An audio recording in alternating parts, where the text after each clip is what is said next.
Nadine, who is the chair of the BCA Social Welfare Committee. We're going to ask Nadine to make a quick announcement. Good morning. Thank you, Glenn. So we've had many inquiries at the BCA level on what people can do with regards to the events of the Southern California wildfires. So the Social Welfare Committee has opened up a campaign for the Southern California wildfires. So if you would like to give, there is a link now up on the BCA Kindful app, and you can go there and pull down, and if you would like to give, please do so. The proceeds or the donations are primarily going to go to Pasadena Buddhist Temple and any of our other temples that have been impacted. And then anything that's left over would go to an agency like Direct Relief that is providing emergency response to anybody that's been impacted by the wildfires. So if you could, we'd appreciate donations at the BCA Kindful site. Thank you so much. If you have any questions, please feel free to come see me. I'll be here all day.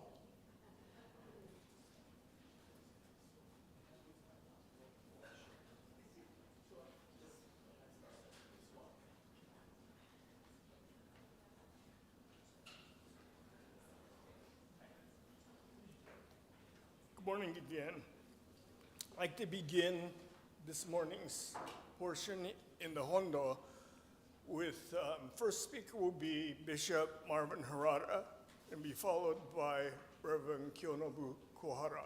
And on the other side, we have the other two speakers, but they will switch off. Some people were questioning that they wouldn't get to hear two speakers, but we want you to hear all the presentations, all right? And then we'll have a question and answer period at the end. Those who are looking on Zoom, if you can hold off the questions till that period, and then we'll also put those through to the speakers, all right? So thank you. We'll begin with Bishop Marvin Harada.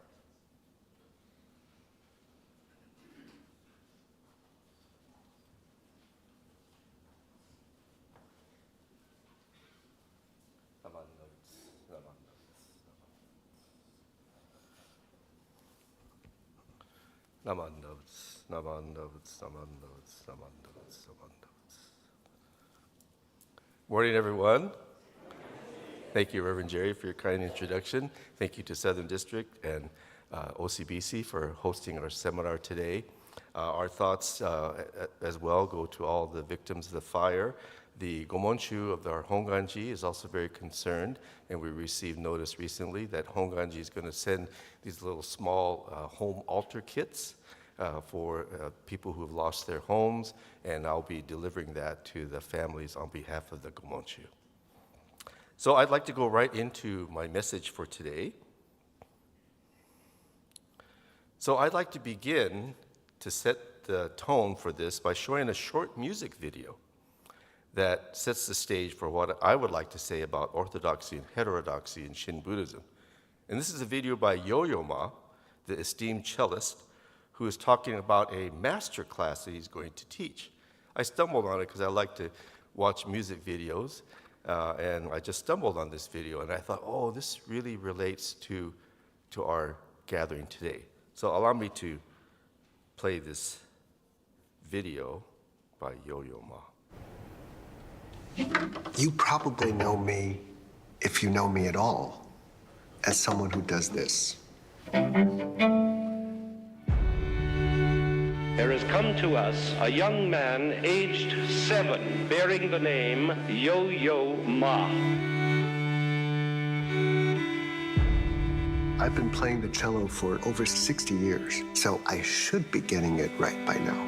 However, is that what I'm trying to do? Am I trying to get it right, or am I trying to find something? This is not an ordinary masterclass.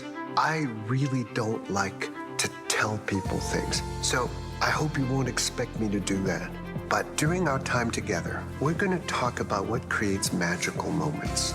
That magic is something living, and to me, that's the essence of what I try to do in music, transmitting something so it lives in somebody else.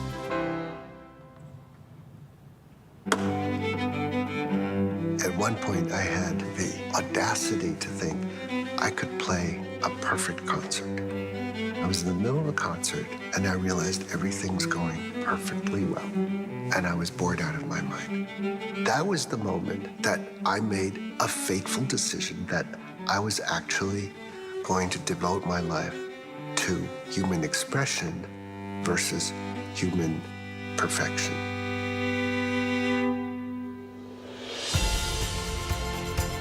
Music connects people. You're sharing something with others. You're almost like the scientist for the inner soul. The whole act of life is a balance of unbelievably intricate forces, of which music is a subset. I'm Yo-Yo Ma, and this is Masterclass.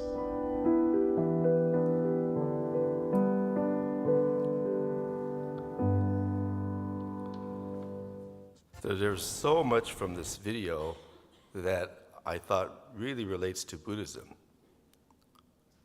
Magical moments. What creates these magical moments that he talks about? The magic is something living. It's something living. Music, or we could add the Dharma, connects people. You're sharing something with others. You're almost like the scientist for the inner soul. The whole act of life is a balance of unbelievable, intricate forces of which music, and we could insert the Dharma, is a subset. This is the line that I really love.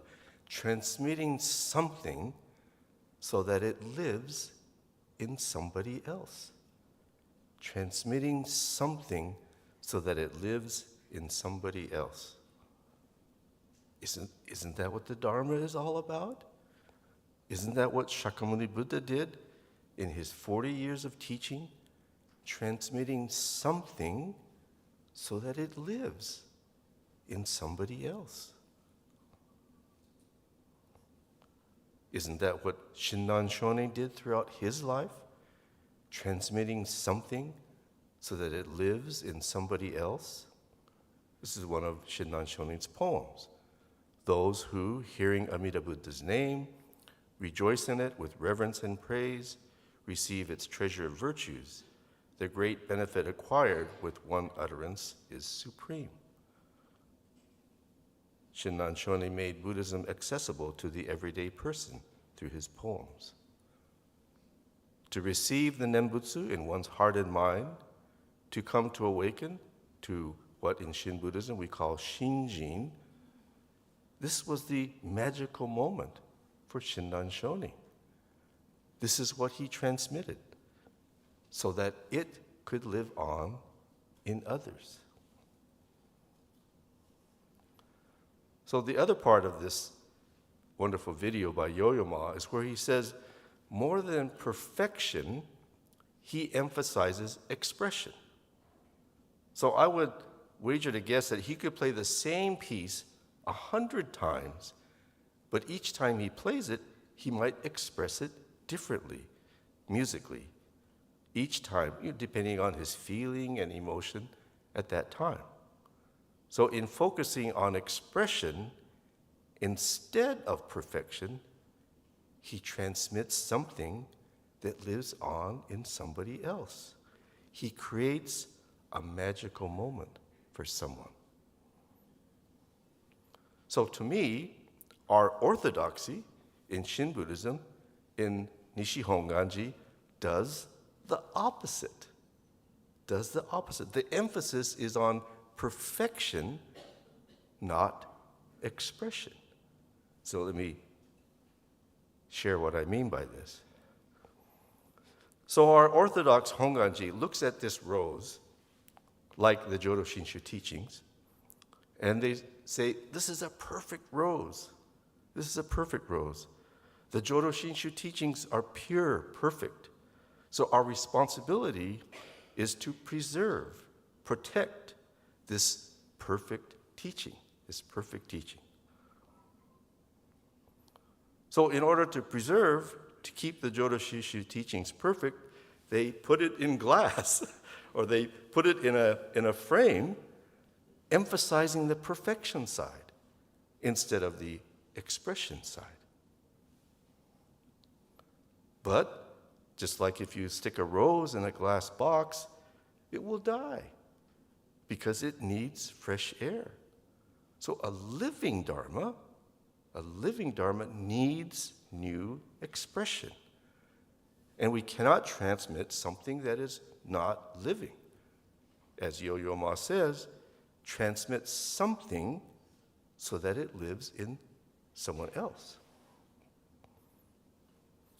So in trying to maintain and preserve a pure and perfect Jodo Shinshu, to me, the orthodoxy fails to ask a fundamental question.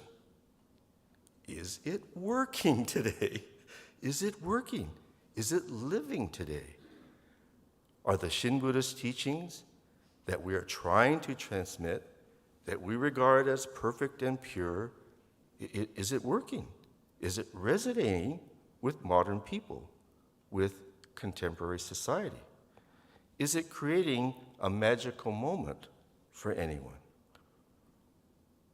So I think the decline of the Honganji, to me, is an indication that it isn't working in Japan, that it isn't resonating with people. If it did, the Honganji would be growing. This is a figure that I didn't come up with. It's something that a Honganji official told us, all of us ministers, some years ago. We have 10,000 temples in Japan, Honganji temples. But Honganji expects to lose 1/3 of those temples in the next 10 years. That's not losing 3,000 members, that's losing 3,000 temples. 3,000 temples they expect to just close. But our BCA, we're in the same kind of situation. We lost 28% of our membership in the last 10 years. Every temple has a BCA annual report. You can look at the figures yourself. If our message was resonating with people, we should be growing too. And of course, we can cite many various reasons for our decline of membership. We had that pandemic and this and that. People aren't interested in organized religion. But we have to ask ourselves the hard, challenging questions. Is it working? Is it resonating with our members and with newcomers? Are we creating magical moments for people? So 40 years ago, when I studied in Japan under a wonderful teacher, Professor Shigaragi, he was trying to say that it wasn't working. 40 years ago, he was saying this.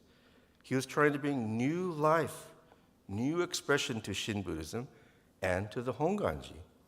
But he was harshly criticized and even called heretical. But he was undaunted. And he was criticized for being critical of the Honganji, but Sensei himself, he was a Honganji minister. He had his own temple in Hiroshima. He wanted the Honganji to prosper. He wanted Shin Buddhism to grow. And that's why he was trying to address these challenges that he saw the way things were going. But he was kind of only seen as a critic. But everything he was saying 40 years ago is coming true now. The Honganji is in rapid decline. Buddhism is losing its relevancy with modern people in Japan. Funeral customs are changing, and economically, temples are losing income drastically. In Japan, temples are totally dependent on the income from funerals and memorial services. Things are changing. People aren't having funerals now and not observing the memorials. But over here, our temples, we're not totally dependent on funerals and memorial services. We have membership dues, and we have fundraisers like Obon and whatnot, in addition to the donations from funerals and memorials. In his time, Shakyamuni Buddha, he was looked at as a heretic. He was teaching something very different from the religion, which was Hinduism, of his time. But he gave new expression to spirituality. He created magical moments for people, and his Sangha grew.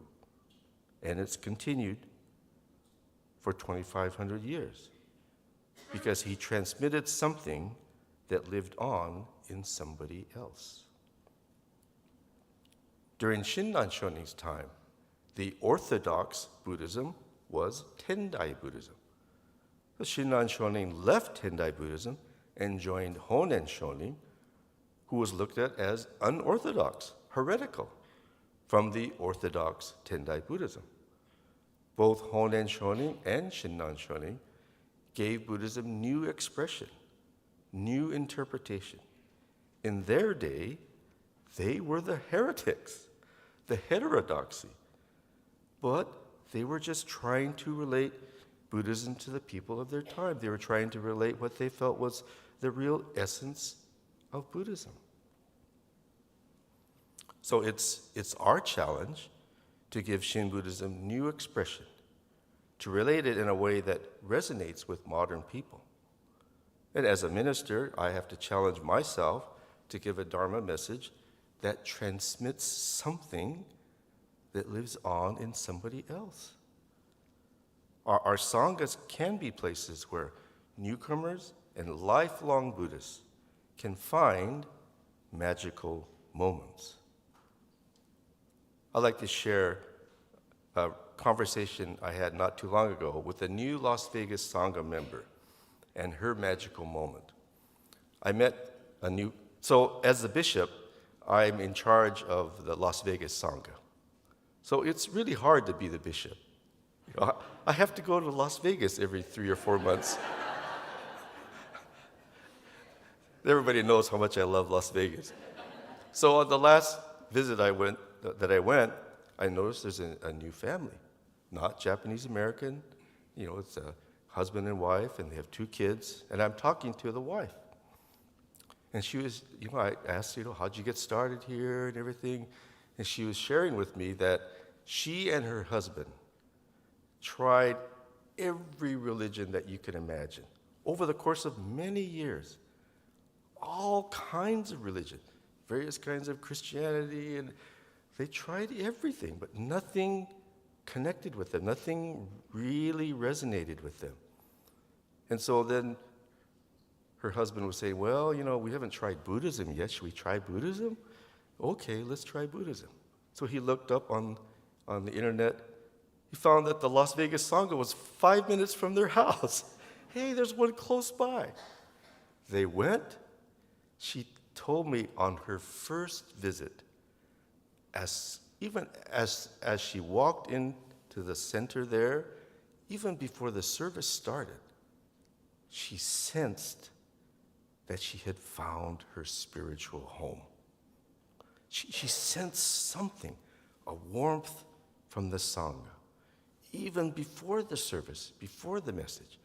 Then after the service, after the messages, even more so, they have found their spiritual home. Then she was telling me their daughter, maybe 9 years old or around there, 9 or 10 maybe. It was their daughter's birthday on one Sunday. Oh, it's your birthday today. We'll take you wherever you want to go. What do you want to do? You want to go to a movie? And the daughter said, well, isn't today Sunday? Yeah, today's Sunday. Isn't there service at the Sangha Center today? Yeah, there's service. Isn't there Dharma school at the Sangha Center? Yeah, there's Dharma school. That's what I want to do for my birthday. Isn't that amazing? I wouldn't pick that if it was my birthday, I won't go to Las Vegas or go golfing or something. This 9-year-old girl chooses to go to service and listen to the Dharma and go to Dharma school. She's had her magical moment. See? One of our newest ministers is Reverend Melissa Opal. She's serving at San Francisco, but she's shared in numerous talks her first visit to Spokane. She was raised going to evangelical Christian churches. She was quite involved. She was even training to become a leader. And then when that church found out that she was gay, they kicked her and her wife out. They were kicked out of the church.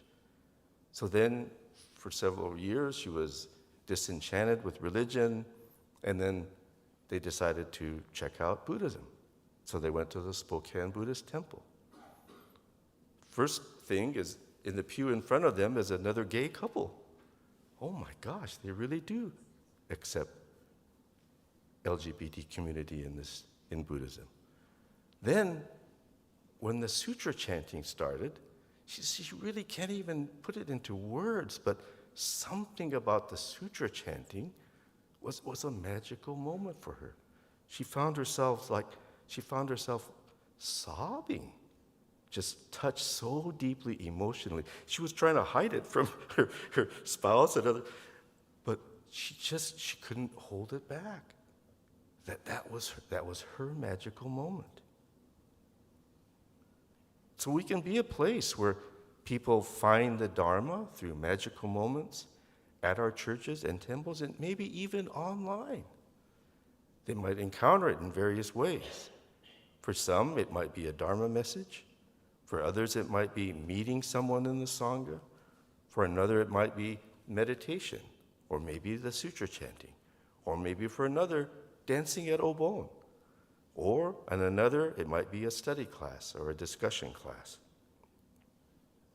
So let me give you just a little bit background on how our orthodoxy kind of got established. In the early 1800s, there was a huge doctrinal dispute between two groups in the Honganji, and this was called the Sango Wakuran controversy. So one group asserted a very passive interpretation of Shin Buddhism. Amida saves us, we don't have to do anything, and if we did, that would be self-power. The other group was more assertive. Well, no, you have to do something. You have to listen to the Dharma, you have to seek the teachings, you have to say the Nembutsu. So these two groups were in conflict. It was a huge, huge doctrinal dispute. And a judge had to be brought in to settle the issue. Ultimately, the passive side won out, and that became the orthodox of our tradition today. And we even have a system of scholar priests called Kangaku that they address any doctrinal issues or controversies in the Honganji and define what is correct or orthodox. Some years ago, I was asked to speak at a symposium in Japan, and it was just myself and a Kangaku, Tokunaga sensei. So it was on meditation. And they had been hearing that we do meditation in the United States, and gee, isn't that self-power? And so I talked about how we do meditation. We're not trying to do it like a self-power practice. We do it as a way to prepare ourselves to listen to the Dharma, to receive the Dharma. And Tokunaga sensei says, oh, that's fine. He said that he thought that was there was nothing wrong with that. So then we had, after we each spoke, there was a little panel, and then the moderator was going to ask us questions, and the moderator said, the first question I want to ask is, how would you express Jodo Shinshu in just a few words, in one sentence or so? So I'm thinking to myself, obviously, he's going to ask Tokunaga sensei for his opinion first. So I'll say, well, I totally agree with Tokunaga sensei. I can't express it any better than that. I'm already thinking in my head what to say. Then the moderator says, Reverend Harada, can you go first? Oh my, you have no time to think. You have to just, something has to come out from you. So I think I said something like, well, I think Shin Buddhism is a teaching in which, through the light of the Dharma, we are shown our ego self and how to transcend it. Then the moderator asked Tokunaga sensei, Sensei, how would you express it? Tokunaga sensei said, I totally agree with Reverend Harada said. What a relief. But the kangaku are these scholar priests that make these doctrinal sort of decisions. So although we must find new expression, there's of course a limit as to how far we can go as far as teaching. For example, we don't teach that the Nembutsu will help you win in Las Vegas. People put their little frogs on their slot machines. You know, you don't put a Namwami Dabutsu scroll there. Don't pull the slot machine, Namman Dabutsu. The time you should say the Nembutsu is after you lost, and you go, oh, stupid me. Namman Dabutsu. And we don't teach that the Nembutsu will, but although it won't help you win a jackpot, it will give you spiritual wealth. Spiritual wealth. We don't teach that if you recite the Nembutsu, it will cure your cancer. But if you do, unfortunately, have to get cancer, the Nembutsu can be a source of tremendous comfort, spiritual strength, and enable one to even transcend life and death. So one of our orthodox issues is how we regard the Pure Land. So the orthodox standpoint is that we cannot know the Pure Land in this life. We only know the Pure Land when we die. To me, this might resonate with some people in the West, but in the West, I don't think this necessarily resonates, especially people who have left the Judeo-Christian tradition. So look at how Saichi expresses it. He says, I'm fortunate, indeed, not dead I go, just as I live, I go to the Pure Land. Namu Amida Butsu. I am poor and immensely happy at that. Amida's Pure Land I enjoy while here, Namu Amida Butsu. If the Shaba world is different from the Pure Land, I should have never heard the Dharma. See? Myself and this Shaba world and the Pure Land and Amida, all is one, Namu Amida Butsu. Saichi talks about hell. I am not to go to Jigoku. Jigoku is right here. We are living in Jigoku. Jigoku is no other place than this. So Saichi experiences hell in the here and now and has a sense of the Pure Land in the here and now. I once had a wonderful conversation with a longtime OCBC member, Junji Sadashina, who is a Hiroshima atomic bomb survivor. And he was telling me, you know, Sensei, I don't believe, he told me, I don't believe in hell in the afterlife. And the reason I don't believe in it is because I saw it with my own eyes that day in Hiroshima. He said, I mean, we can't even imagine the horrors that he saw, the suffering, the devastation. So Junji says, well, you know, ministers say we can't know the Pure Land in this life, but if I can see hell with my own eyes, why can't I see the Pure Land? So he said that when he's having dinner with his wife, his son, and his granddaughters, that's the Pure Land to him. That's the Pure Land to him. And he's been in hell in more than just the atomic bomb. He lost his teenage son when he was in high school from a tragic car accident. A few years ago, he lost his wife. So I can't tell Junji, no, you cannot know the Pure Land in this life. See, he senses it. But we don't go around saying we're Buddhas or we're enlightened. You know, that's the uniqueness of Shinran Shonin.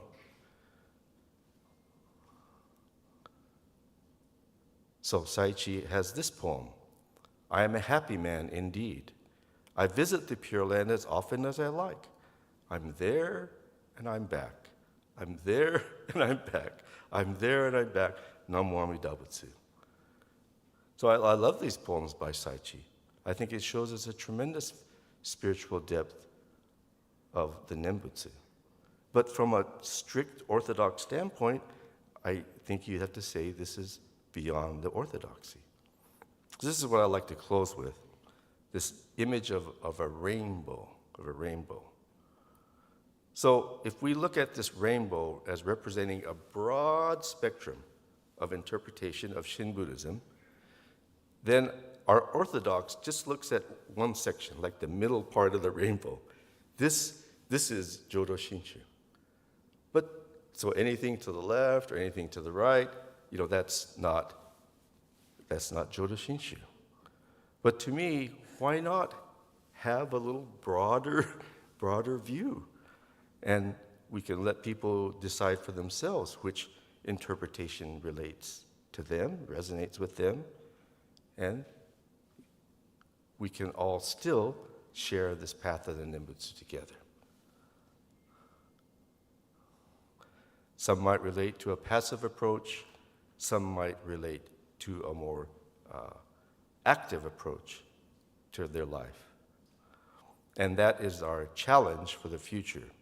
Do we just maintain the orthodox despite our present state of decline, or do we challenge ourselves to give Shin Buddhism in the West new expression, new interpretation, so that we can create magical moments for newcomers and existing members, so that the Nembutsu resonates and comes alive for everyone.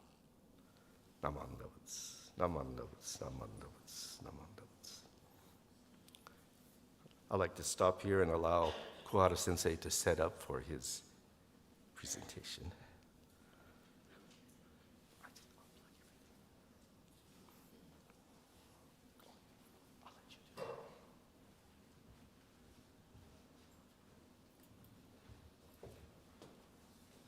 Thank you, Reverend Harada. While Reverend Kuwahara is setting up, I'd just like to let you know a little bit about him if you don't already. Kuwahara Sensei is the head of Jodo Shinshu International Office, and I feel kind of bad because when he first came to BCA, I called him a spy. So he still used that as his introduction because he still works for Honganji. But he is also I'm a spy. the resident minister of the Berkeley Buddhist Temple. And he teaches at IBS and a lot of our Center for Buddhist Education activities. Although he doesn't have the little doctor next to his name, he has actually finished all the PhD. He's in the older program, Ryukoku. So according to the way we do it in the West, he would be PhD. But in Japan, he doesn't get the PhD until he retires. So he's very educated as far as our Honganji traditions and doctrine go. So we've used him quite a bit, and his presentations are always very enjoyable. So I think you'll have a very good time listening to Reverend Kuwahara. So Kuwahara Sensei, onegaishimasu. Hi, Jerry Sensei, thank you very much for your too nice introduction of myself. And then I think, I'm experiencing a Saha world right now, which means I have a technical issue.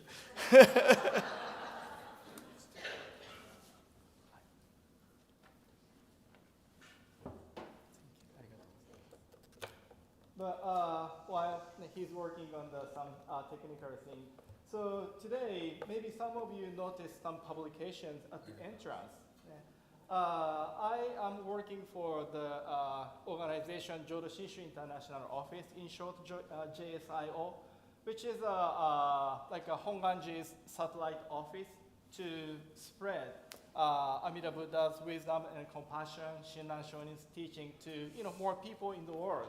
So our office working with BCA and then Hawaii Kyodan, and then Jodo Shinshu organization in Canada, South America, Europe, of course, Honganji. And then as a part of our activity, we publish many books and journal, like a quarterly journal. So when you have a chance, I put some samples outside of the Hondo. And so please take a look. And then I have some copies of quarterly journals. And then please take copies so that I can, I don't have to carry heavy, books back to Berkeley. I need your support. 네. And then, so of course, if you have any questions, please let me know. So, first of all, I'd like to begin with the gassho. 네, はい。ナモアミダ仏。ナモアミダ仏。ナモアミダ仏。ナマンダ仏。ナマンダ仏。Again, thank you everyone for attending today's session. It's a Saturday morning. I know many people want to be relaxed, but many of you come here to listen to the Dharma, deepen your appreciation of the teaching. And I really, really appreciate your attendance here today, and then support of OCBC, and then Southern District, and then so many people have worked, and then of course CBE have worked so hard to hold this precious Dharma gathering. So I'm showing people sitting back there, can you read? You can just look back, and then there is another monitor up there. Or you can, we still have a open pews in the front. You can come to the front. Anyway, so I have a kind of two items in this half-hour presentation, my time. So the first item I'd like to cover is kind of my role or significance of doctrine, which is a kind of line to distinguish orthodox or heterodox. Why this doctrine is important, and then as a part of one kind of discussion, conversation, I'd like to talk a little bit about relationship between Shinjin and then Nembutsu recitation. But I think this is a part of Dharma activity, and then attending, listening to speakers, I'm sure you will deepen, expand your appreciation, understanding of the Dharma. And so that's why I'd like to read this too. So if you can, please join me in reading this passage. How to listen to a Dharma message. I listen as if I'm listening for the first time. I listen as if the message is for myself alone. I listen as if this is the last chance to listen to the Dharma. Namo Amida Butsu, Namo Amida Butsu, Namo Amida Butsu, Namo Amida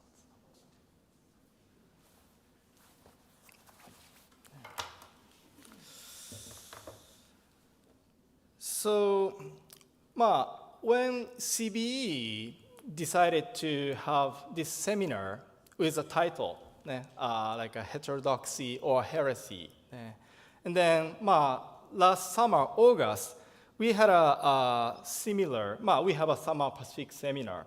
And then last summer, we covered like a Jodo Shinshu orthodoxy. And then talking to some members, some people showed a kind of negative reaction to the title topic, like orthodoxy and heterodoxy, heresy kind of thing. And then I was wondering why people don't like, especially heresy and heterodoxy. So that's why I think it's important to talk about why heterodoxy, orthodoxy, and then doctrine is important. So maybe first half of my presentation, let me introduce some of my understanding idea of the importance, significance of Jodo Shinshu doctrine. So now you are looking at the two pictures of my boys, my sons. I have 3 boys. My wife is only girl at my home. Me and the 3 boys. She needs to take care of 4 boys. And then this is second son, 8. Now this is his real name. Yeah, E-I-G-H-T. And his passport, birth certificate.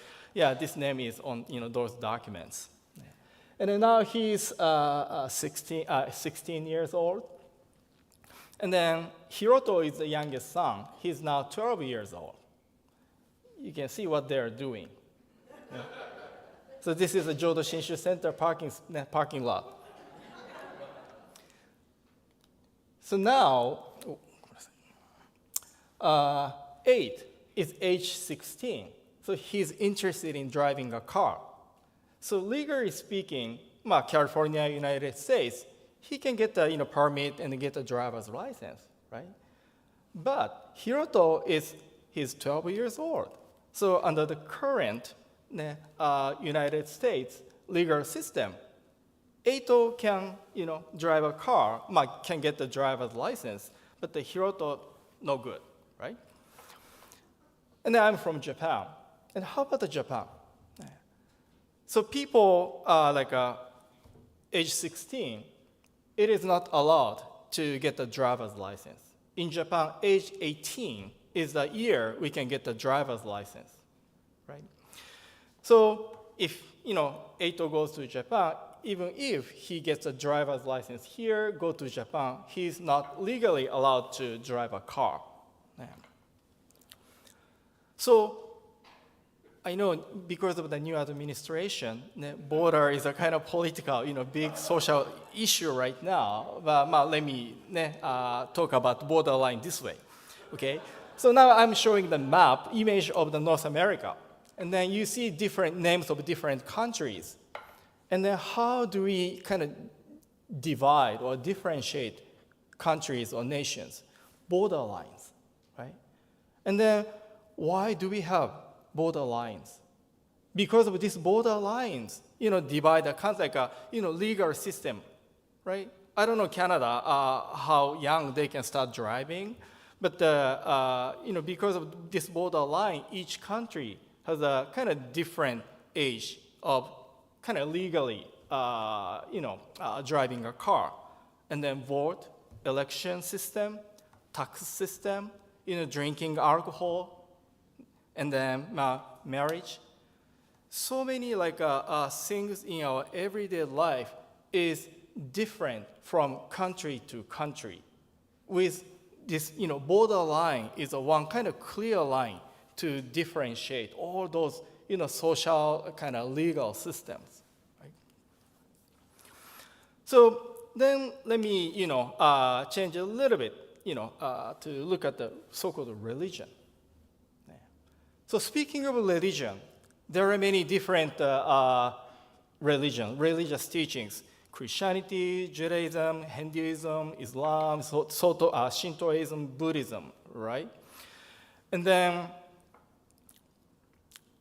even then now we looking at when we look at the Buddhism, right? Theravada Buddhist tradition, Tibetan Buddhist tradition, then Mahayana Buddhist tradition, right? So there are many different Buddhist schools within the Buddhism. And then now, when we look at the Mahayana Buddhism, so Buddhism is the path, teaching for each of you to become a Buddha, to become an enlightened one, right? And then to do so, can we attain Buddhahood? Can we become a Buddha in this world? Or can we attain Buddhahood? We become a Buddha in Buddha's land, especially our tradition, Amida Buddha's Pure Land, right? So within Mahayana Buddhism, where we attain a Buddhahood, there are kind of two different schools, traditions. And then when we look at the Buddhist traditions, teachings, schools that teach attaining Buddhahood, becoming a Buddha in Buddha's land, like a Jodo Shinshu, Jodoshu, there are some other different schools within the teaching tradition that teaches to attain to become a Buddha, right? So here again, we see lines, right? So we, as a Buddhist, I hope, I believe, we don't believe in God because we are not a Christian, And then we don't practice Ramadan because we are not, Islam, Muslims, right? So to my understanding, like a border or those, religious, structure, so those lines works to differentiate itself from other teaching or other country, other legal cultural system, right? So those lines are very important. So to me, doctrine or teaching is something like that, right? Because of the doctrine of Jodo Shinshu teaching, we are kind of different from Jodoshu school. We are different from other Theravada Buddhist school. We are different from Christianity or Shintoism, right? So those lines, is working as a kind of differentiate from us, which is teaching and the doctrine. And then, as we look at the country border lines, inside the line, some things, right, valid or legitimate, right, like a driving, legal. And then outside the line, although like here in the United States, we can drive age 16, but outside of this line, we go to Japan, and other countries. Driving at age 16 is not legitimate, valid, right? So this is how those line works, function to differentiate things, right? And then let me bring this idea, orthodoxy, and then heterodoxy or heresy, right? So within this line or within this teaching or doctrine, some interpretations or understanding makes sense or legitimate. But once we go outside of this line or doctrine, then this understanding interpretation no longer valid or legitimate. And then those interpretations or different understanding is so-called heresy or heterodoxy. It's more like a religious or theology field, right?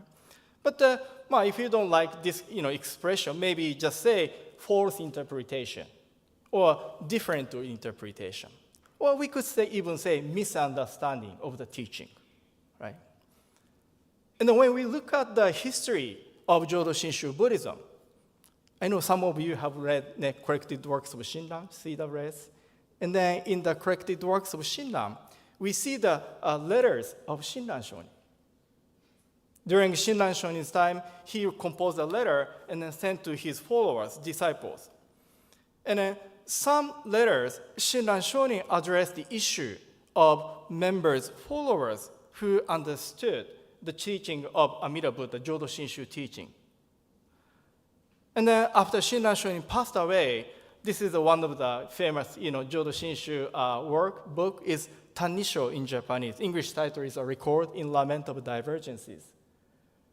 And this Tanisho, roughly speaking, the Yuyan, who composed this book, follower of Shinran Shonin, talks about the 18 kind of wrong, false interpretation, understanding of Jodo Shinshu teaching. Right?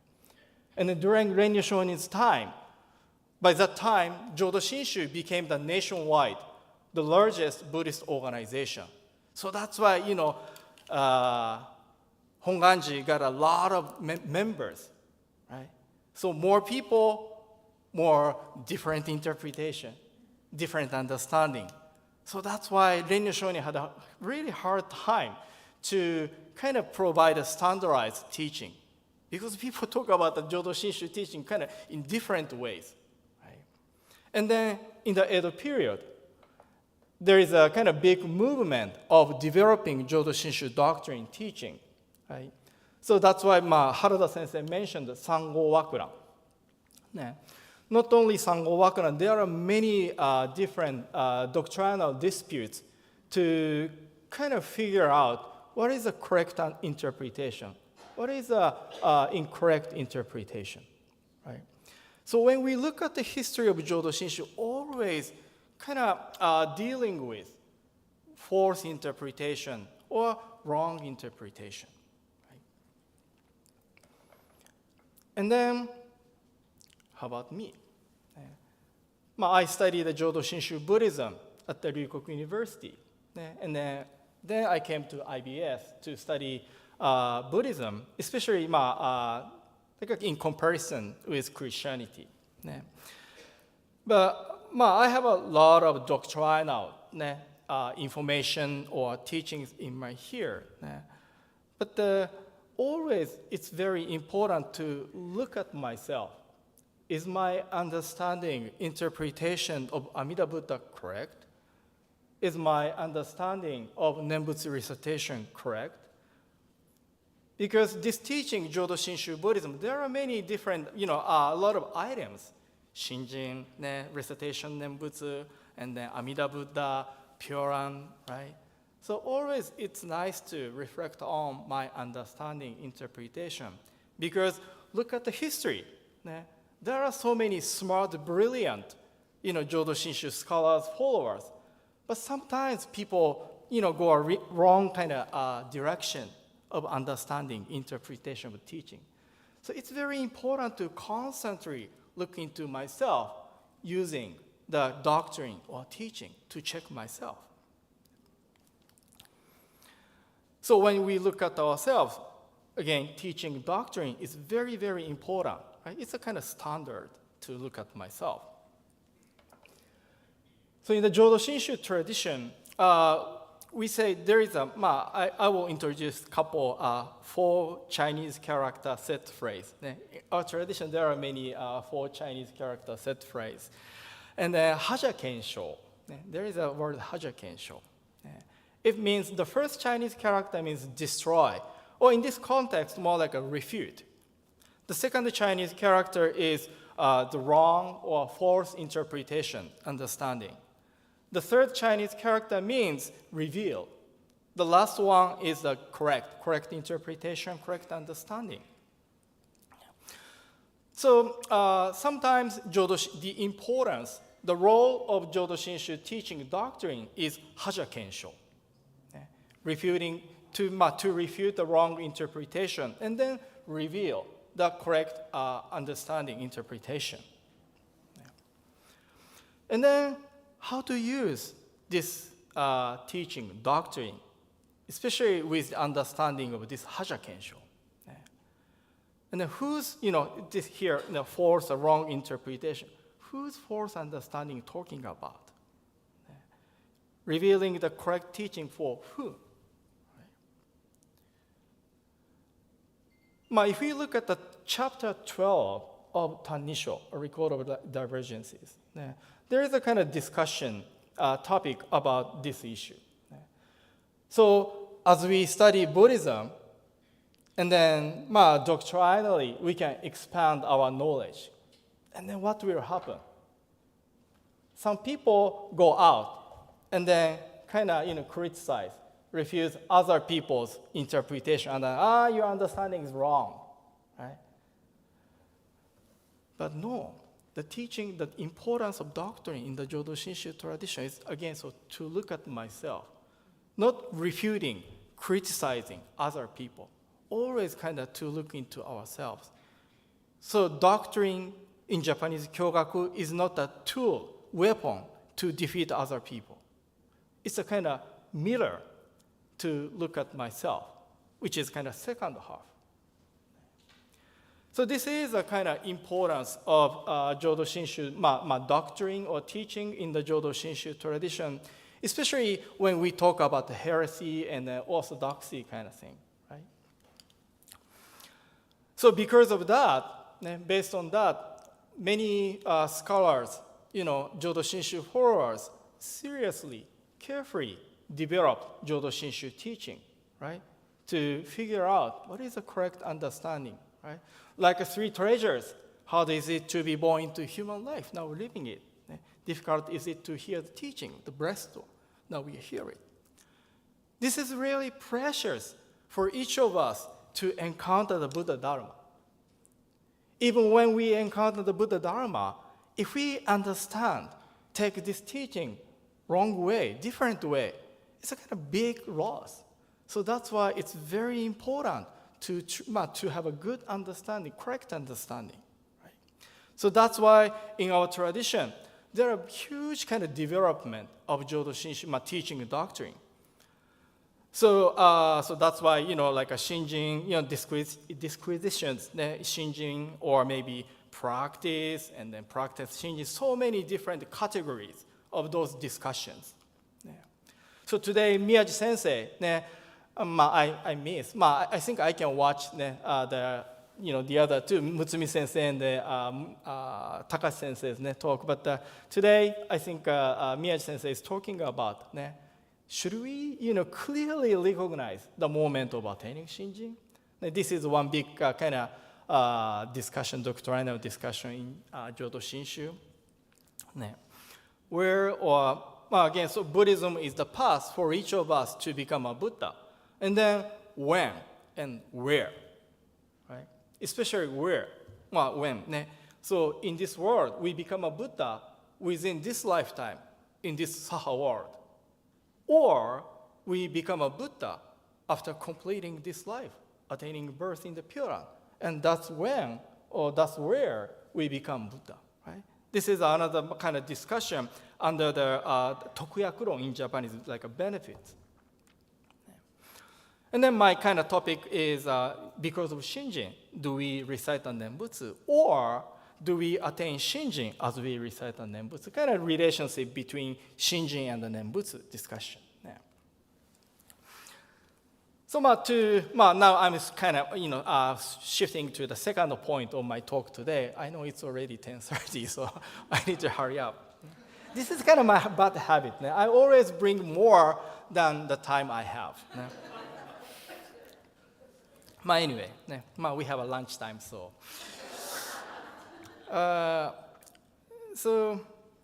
To this question, let me use this short poem, a phrase composed by Senmyo Kagai Sensei.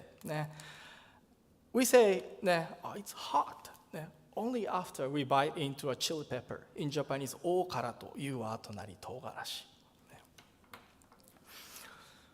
So in the Jodo Shinshu tradition, and then Shinran Shonin's interpretation understanding.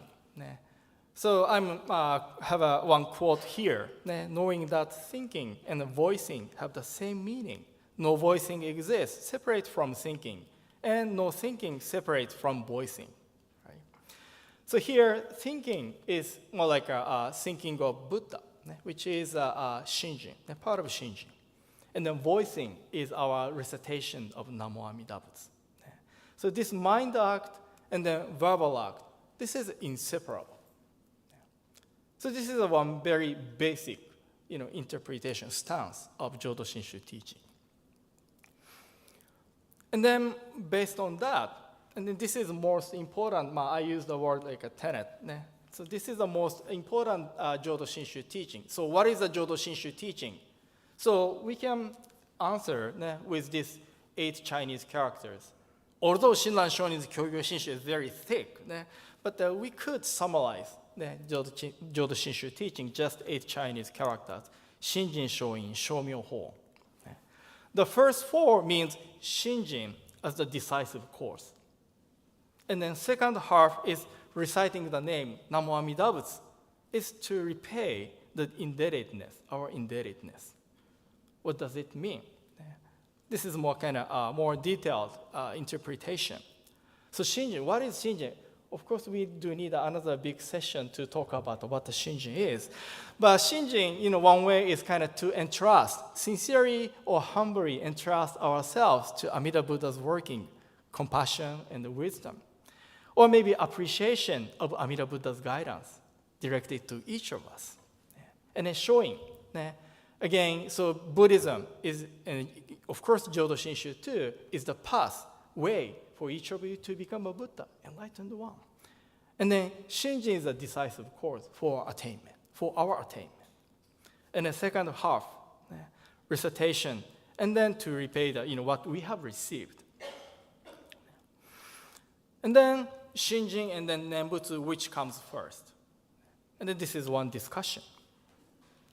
So then let me use this back again. So o kara to iu wa tonari tougarashi. So nobody says, oh, it's hot before people bite, chili pepper, right? Once you bite it, and then as a reaction we say, we utter words.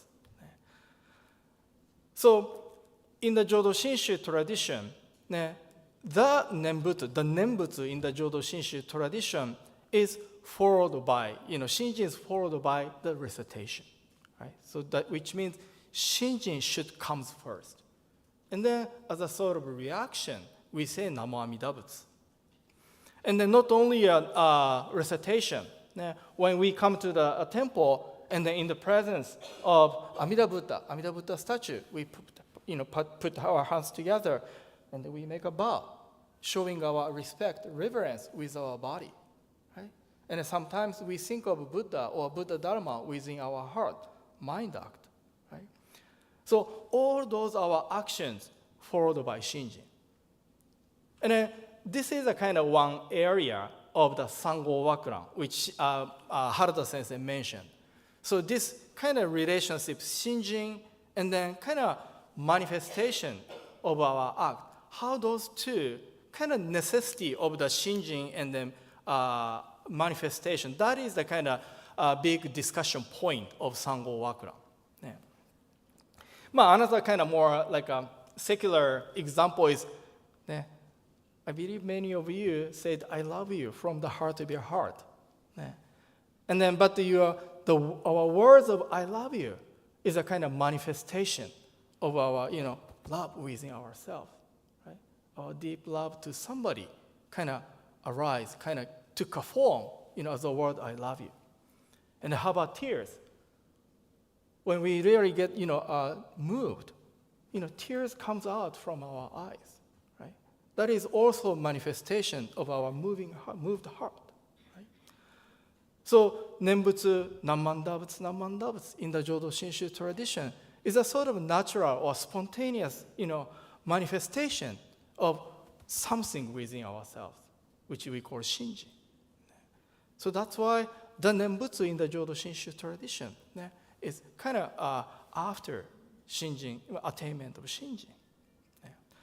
So that's why in our tradition, we call it Shinzen Shogo. Shinjin, our appreciation comes before, and then our recitation comes after. So this is the one basic understanding in the relationship between Shinjin and the Nembutsu recitation. Then if I say so, I'm sure some people will raise this question. Okay, Sensei, then how about nobody has Shinjin when we are born, right? And then as we listen to the Dharma, at some point we could attain Shinjin.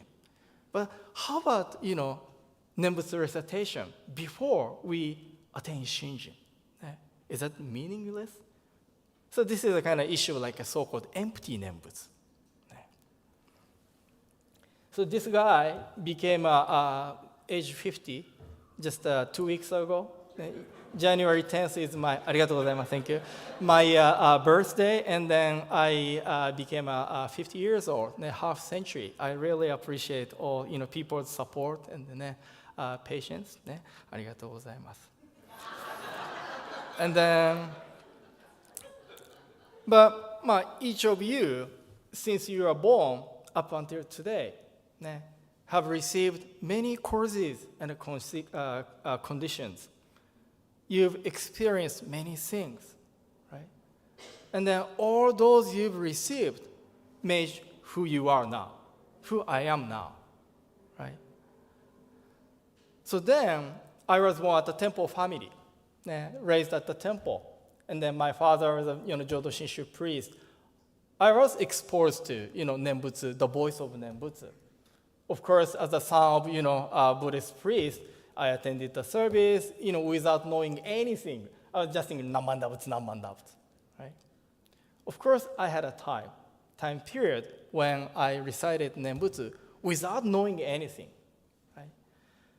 But again, now I have a deep appreciation, gratitude for Buddha Dharma, Amida Buddha's guidance. But my, appreciation, understanding, gratitude doesn't, come, all of a sudden, right? My appreciation and the gratitude kind of totally based upon all experiences, many causes and conditions, including my empty Nembutsu before I appreciate Amida Buddha's teaching. So in Buddhism, we talk about, I know interdependence is more popular words, but I like this expression, dependent origination. This is a kind of Buddhist ontology. This is how Buddhism see things exist, things appear, happen, right? And then in Chinese, we say like etakisho. Etakisho means the first Chinese kind of depending, others, and then things are born or things happen, right? So that's why our attainment of Shinjin, our deep appreciation, gratitude to Amida Buddha's guidance is directly or indirectly dependent on innumerable causes and conditions, including a Nembutsu recitation before attaining Shinjin.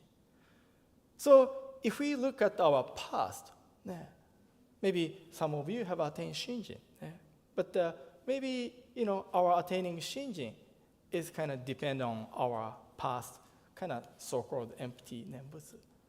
But if we look at our Nembutsu, our life, or this kind of ontological system, can we say it's a meaningless Nembutsu or not? Anyway, ごめんなさい. I know it's I talked too long. So this is I think again it's very important to learn, study teaching and the doctrine, and then always look into ourselves. And then that's how I want each of us to deepen our appreciation, gratitude, Buddha Dharma, so that we can live spiritually fulfilled life. ありがとうございました. So now I'd like to conclude my message with a Gassho. ナモアミダ仏、ナモアミダ仏、ナモアミダ仏、ナマンダ仏、ナマンダ仏。ジェリー先生ごめんなさい、talk too long. 原田先生ごめんなさい。Thank you, Kuwara Sensei. If some of you really have to go to the bathroom right now, I know the time says you can go, so you can go bathroom and get snacks, but I would like to have some question and answers for either Harada Sensei and Kuwara Sensei. Are there any questions here? Yes. Ask them.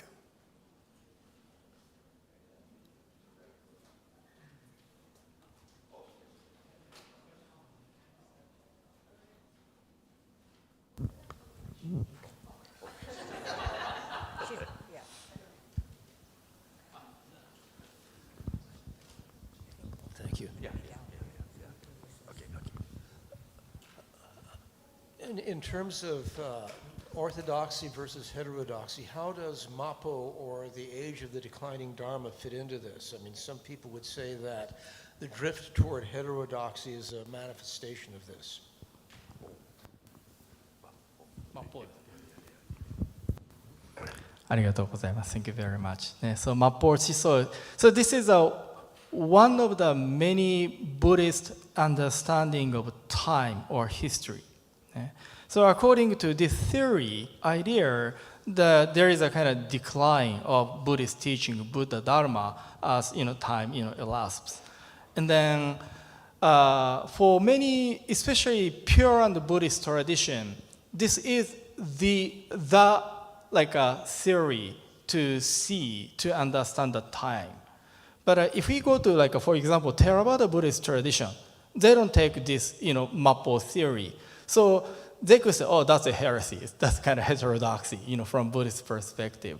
So maybe, but the pure and, so again, so this is a kind of borderline idea. So within the pure and Buddhist tradition, this Mappo, last Dharma theory is a kind of legitimate. But if we go to other Buddhist tradition, that's not. And then maybe that part is your choice. You go deeply study Buddhist tradition. And then I think each of us should find what is the best teaching, what is the best Buddhist path that fits myself, right? As some of you know, Buddhism is sometimes described as 84,000 Dharma gates. Okay, 84,000 Dharma gates, which means there are many different entrances. And then each entrance has a road path to where? To become a Buddha or enlightenment, right? So although the goal is just one, to become a Buddha or for us to be liberated from the life of suffering, but there are many different paths. There are many different, gateways.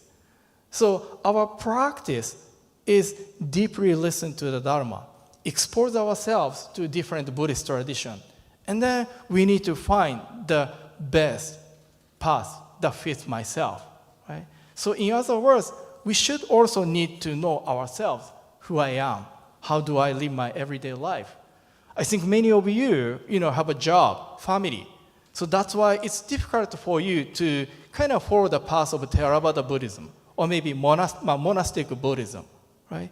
But there are, past Buddhist tradition for us. Even, we have a family, we have a job, then there are, like a Jodo Shinshu, some Buddhist paths we can follow, even if we have like a secular life.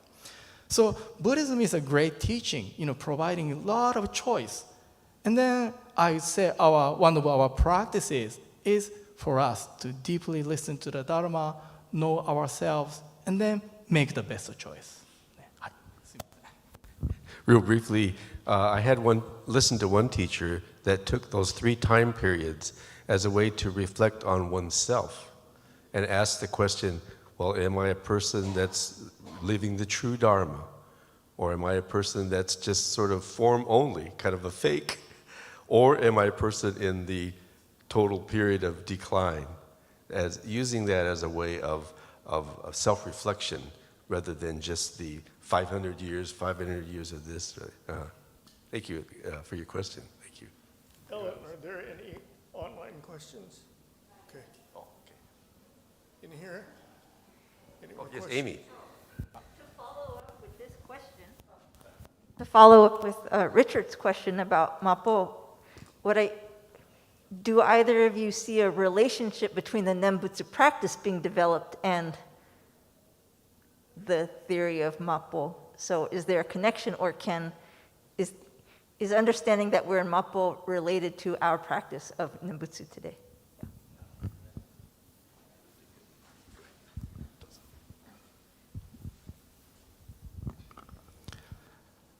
So,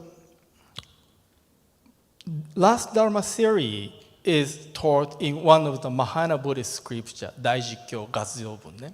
And then, so this is one of many Buddhist views, perspectives to look at the history of time. And then why, especially mainly pure and Buddhist tradition, we take this theory is especially Taocho, the fourth of the 7 masters. He talks about so for Chinese character, yakuji hiki. So there are 2 reasons. So one is, especially the Taocho's time, there is a big destruction of Buddhism by emperor, right? So the situation, society is totally anti-Buddhism. So that's why Taocho thought, this is what is written in the sutra. There is a time Buddhism is destroyed by people. That's true, that's true. So because of the situation, social status, so Taocho thought, this is the truth. This theory is true. And then the other reason Taocho took is hiki means so looking at myself, Shakyamuni Buddha lived many, many years ago. And then, but now there is no Buddha, right? There is no best. Shakyamuni Buddha is the best coach for us to follow the path to become a Buddha. But now Shakyamuni Buddha passed away, physically passed away, and then there is no Buddha, like a living coach for us to guide. Then how should I do? And then, I've involved Buddhist practice so many years, for so many decades, but I haven't seen many big progress. Am I really okay? So like a Shinran Shonin, Taocho too look into himself, his capacity, like a possibility, making progress, reaching the goal. So then he realized, so this again is a kind of difficult time, difficult place for us to truly engage ourselves in the Buddhist practice, make progress. Because those kind of proofs, situation, his awareness. So that's why Taocho, he took this idea. Then rather than, try to attain enlightenment in this world, maybe Buddha's word is a better chance for each of us to attain, to reach the goal.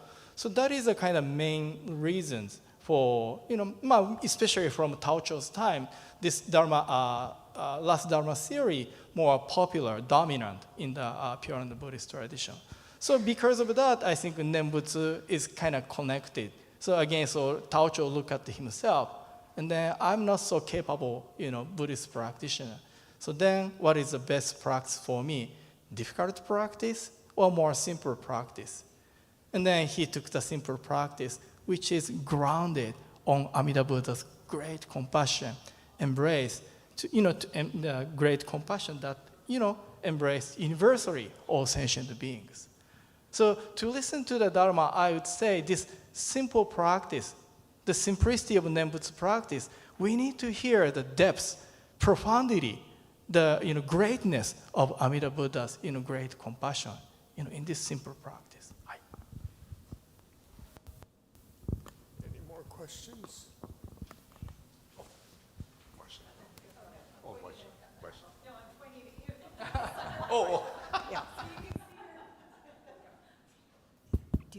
We have an online question from Sharon Sasaki.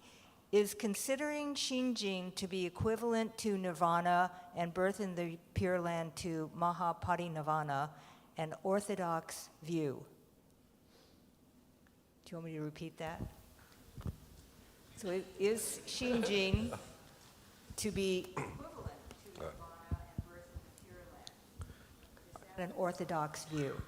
I think awakening or receiving Shinjin is not considered nirvana at that point, and that ultimate nirvana occurs at death. But as I talked about, there's a wide range of interpretation, and there are also wonderful Shin teachers who talk about the meaning of birth in the Pure Land as occurring 2 times. There is the birth that occurs at death, but there's the birth that refers to coming to receive this heart of the Buddha, which is Shinjin.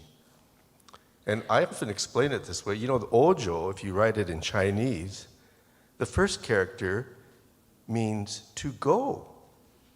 The second character can mean to be born, but it also means to live. So I think a contemporary way of looking at the meaning of Ojo is it's saying, go and live. Go and live your true life after having come to receive the Dharma, the heart of the teachings. We don't want to call it like being like a born-again Christian. It is a sort of a new perspective on life, and you can live a dynamic, fulfilled, meaningful life in this life when we come to receive the Dharma. And then ultimately, nirvana occurs when our life comes to an end and we truly become one with the universe. That's kind of how I look at it. Sharon, thank you for your question. Let's see.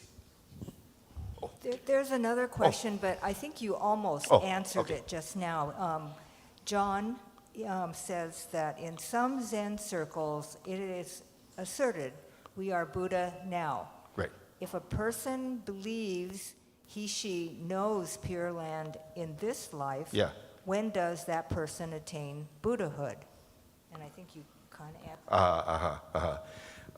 Well, so in the Zen tradition, Zen masters talk about their enlightenment experience and knowing when they're enlightened, and they even sort of talk and have written about it.